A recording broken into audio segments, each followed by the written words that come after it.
So I tend to think the Russians are telling the truth. They hit the targets.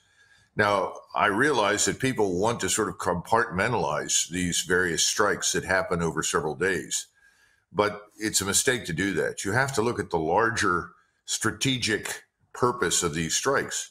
They've been focused almost entirely on ammunition storage points. They've been looking for the new weaponry that's come in, like your Shadow missiles, Patriots, and so forth.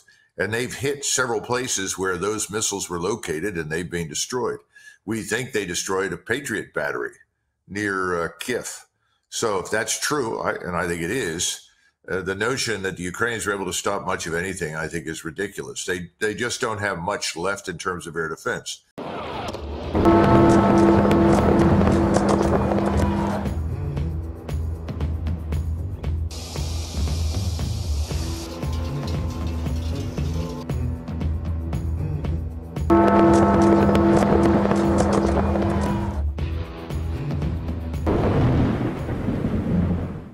Hallo und grüezi. Wie steht es um die Ukraine und den weiteren Kriegsverlauf? Während man bisher vergeblich auf die groß angekündigte Frühlingsoffensive Kiews wartete, füllten in den letzten Tagen massive russische Raketenangriffe auf strategische Ziele in der gesamten Ukraine die Schlagzeilen. Der ehemalige US-Oberst Douglas Macgregor, Irak Krieg Veteran und Trump Berater, hat sich zu den jüngsten massiven Angriffen gegen NATO-Munitionslager in der Ukraine geäußert. Man erkenne deutlich, so Macgregor, dass die vom Westen hochgerüstete Ukraine den massiven russischen Raketenangriffen nur wenig entgegenzusetzen vermöge. Zudem zeigten die jüngsten Angriffe auch, dass der russische Geheimdienst bestens darüber Bescheid wisse, wo all die neuen Waffenlieferungen aus dem Westen hingebracht und gelagert werden. Diese milliardenschweren Waffenlieferungen würden also systematisch zerstört, und zwar lange bevor sie überhaupt an die Front kämen. Die Aussagen, die derweil aus Kiew ertönen, wie dass man die russischen Hyperschall Raketen erfolgreich abgewehrt und abgeschossen habe, bezeichnete er als absurd. Wir sprechen hier also von Raketen, die mit einer Geschwindigkeit von ca. 2 bis 8 km pro Sekunde fliegen. Wir können ICBMs, Intercontinental Ballistic Missiles, nicht abschießen und keiner kann eine Hyperschallrakete abschießen. Ukrainians, though, saying they shot down all of it. Even 6 Kinzhal missiles, the hypersonic missiles. So Ukraine says, don't worry, we got it all taken care of. Russia says they all struck and hit their targets. So what do you make of this latest barrage targeting the capital?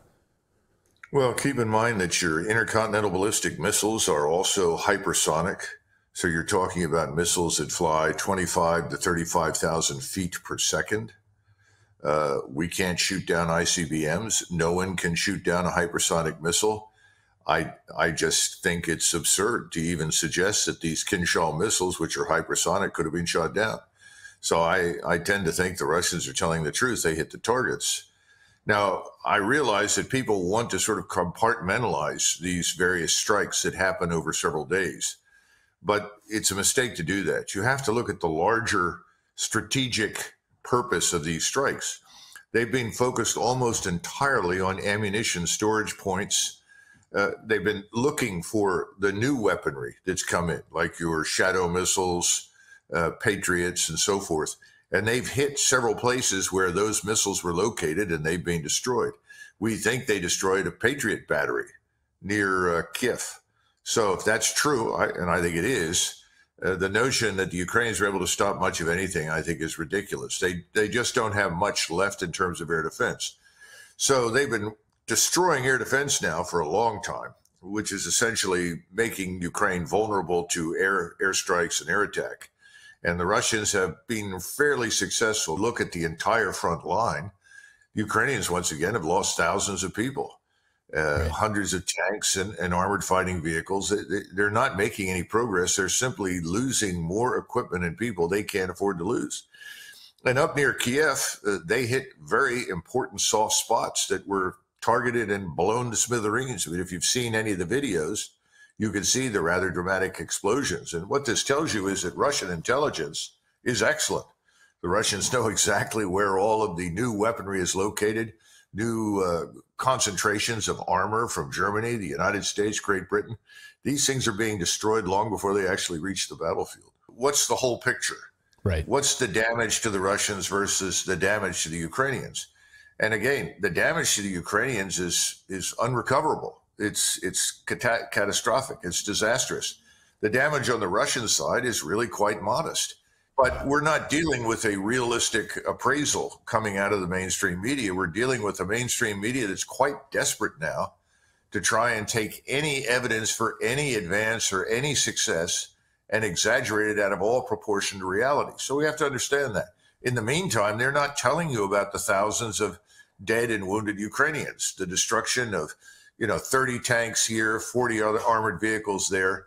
This kind of thing goes unreported and unnoticed in the West, but it's really quite devastating to the Ukrainians. And we still continue to see evidence that the energy grid is almost annihilated. It still has some energy in Ukraine, but not much.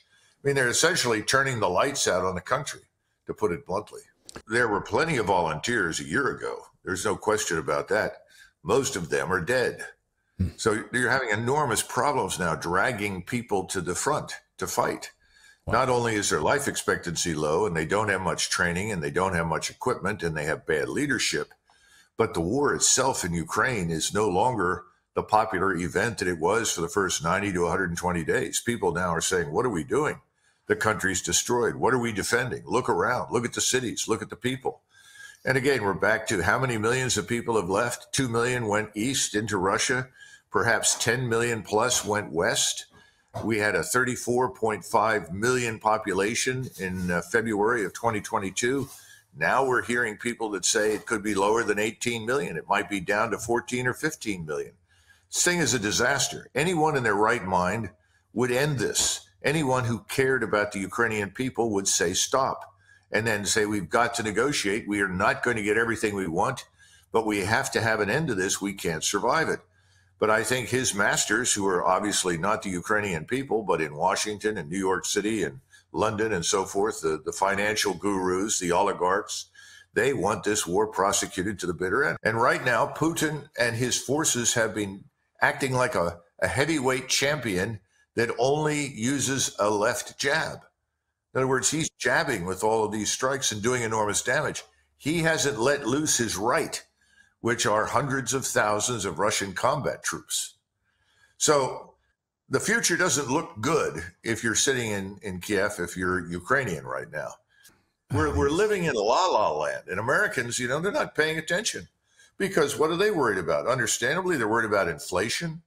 They're worried about sustaining themselves, earning income. We have stagnant income right now. We've had that for years. Things are getting worse with each passing day. We have no rule of law at home.